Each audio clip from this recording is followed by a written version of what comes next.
Assalamualaikum warahmatullahi taala wabarakatuh. Salam sejahtera. Saya Muhammad Ilyas Zainal Muttaqin dari Prodi PAI semester 6A akan menjelaskan sedikit tentang mabni dan mu'rab. Langsung saja. Adapun mabni yaitu huwa ma la yataghayyaru akhiruhu bisababi dukhulil amil. Mabni yaitu sesuatu yang senantiasa tidak akan berubah apa harkat akhirnya atau huruf akhirnya karena sebab masuknya amil-amil. Sedangkan al-mu'rab yaitu huwa ma yataghayyaru akhiruhu bisababi dukhulil amil. Mu'rab yaitu sesuatu yang berubah apa huruf akhirnya atau harkat akhirnya karena sebab masuknya amil-amil.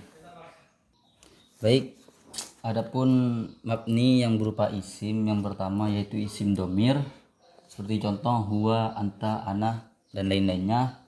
Yang kedua isim isyarah seperti contoh hadza, huna. Yang ketiga yaitu isim mausul seperti contoh alladzi, allati dan lain-lainnya. Yang keempat isim istifham seperti contoh kam, kaifa dan lain-lainnya.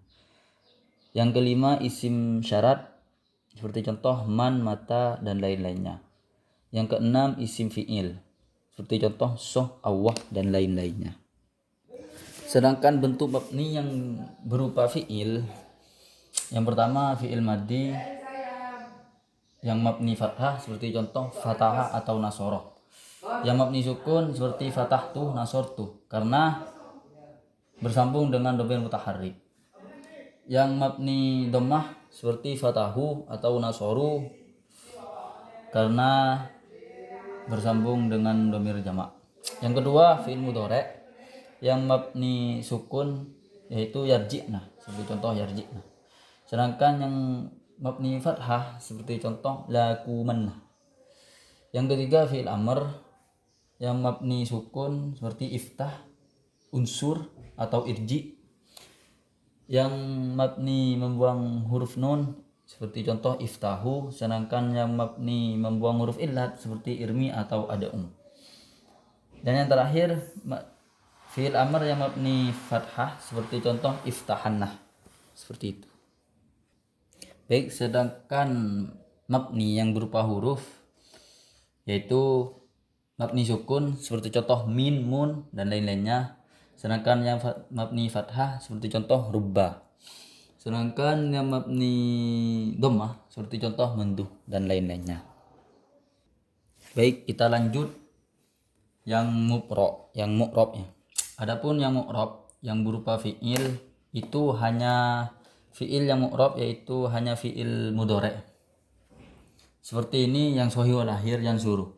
Ketika rafa maka harkatnya kasrah. Sedangkan ketika kemasukan atau didahului huruf nasab maka harkatnya menjadi fathah seperti la yansuro, layan suro.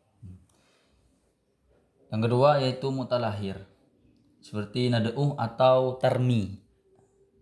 Ini ketika didahului oleh huruf nasab maka menjadi lan nad'uah, seperti itu. Adapun mu'rab yang berupa isim seperti bila isim sahih lahir seperti contoh rajulun atau imra'atun. Saya ngambil rajulun. Ketika rafa maka harkat akhirnya menjadi dhammah seperti contoh rajulun alimun. Lain ketika nasab maka harkat akhirnya fathah seperti contoh inna rajulan alimun. Lain pula apabila ajar maka rafat rajulun yang tadinya awalnya berupa dhammah maka menjadi kasroh seperti contoh marartu bi rajulin. Yang kedua yaitu isim yang mutalahir seperti lafaz al-mustafa atau al-qadi. Lafaz ini ketika rafa tulisannya al-mustafa. Ketika nasab ya seperti ini dan ada mengikuti kajian seperti ini. Akan tetapi cara membaca kita, atau bukan cara membaca kita, akan tetapi hukumnya ini apabila rofa ini hukumi dhammah, dikira-kirakan dhammah. Apabila nasab ya fathah, dan apabila jar kasroh, seperti itu. Akan tapi tulisannya tetap seperti ini karena ini isim mu'tal akhir. Baik, mungkin hanya itu yang bisa saya sampaikan. Kurang lebihnya terima kasih. Apabila ada kesalahan, saya minta maaf sebesar-besarnya. Assalamualaikum warahmatullahi taala wabarakatuh.